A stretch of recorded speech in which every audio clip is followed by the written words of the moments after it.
వి gold trusted gold buyers తాకట్టులో ఉన్న బంగారాన్ని విడిపించి ఈ రోజు ఉన్న మార్కెట్ ధరకే కొనబడును. మరిన్ని వివరాలకు సంప్రదించండి 77107720. నా పేరు వాబియోగి, ఆదివాసీ సంక్షేమ పరిషత్ రాష్ట్ర ఉపాధ్యక్షుడిని. ఈ రోజు శ్రీకాకుళం జిల్లా నుండి మారుమూల ప్రాంతాల నుంచి, కొండ ప్రాంతాల నుంచి ఈ రోజు ఆదివాసీలు గోచి కట్టుకోవడం ఈ రోజు విజయవాడ నడివడ్డున ఉద్యమం చేస్తున్నామంటే ఈ రోజు గత పాలకులు చేసినట్టు అన్యాయం మీద, అక్రమం మీద ఏదైతే శ్రీకాకుళం జిల్లా, ఉమ్మడి శ్రీకాకుళం జిల్లాలో సీతంపేట ఐటీడీ ఉండేదో ఐటీడీ కాస్త పార్తీపురం మండలిలో విలీనం చేసిన తర్వాత శ్రీకాకుళం జిల్లాలో 16 మండలాల్లో ఉన్నటువంటి ఆదివాసులకు సుమారుగా 2 లక్షల ఆదివాసులకు పూర్తిగా నిలువ నీడ లేకుండా చేసింది గత ప్రభుత్వము. ఈ ప్రభుత్వం అయినా సీతంపేట కేంద్రం ఐటీడీ ఎప్పుడైతే విలీనం అయిందో వెలియపుట్టి కేంద్రం ఐటీడీ కావాలని గత 2 సంవత్సరాల నుంచి ఉద్యమం చేస్తుంటే కనీసం ఆ ప్రభుత్వం పట్టించుకోలేదు.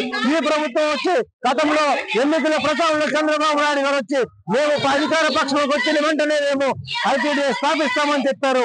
నేటికి 9 నెలలు గడుస్తుంది.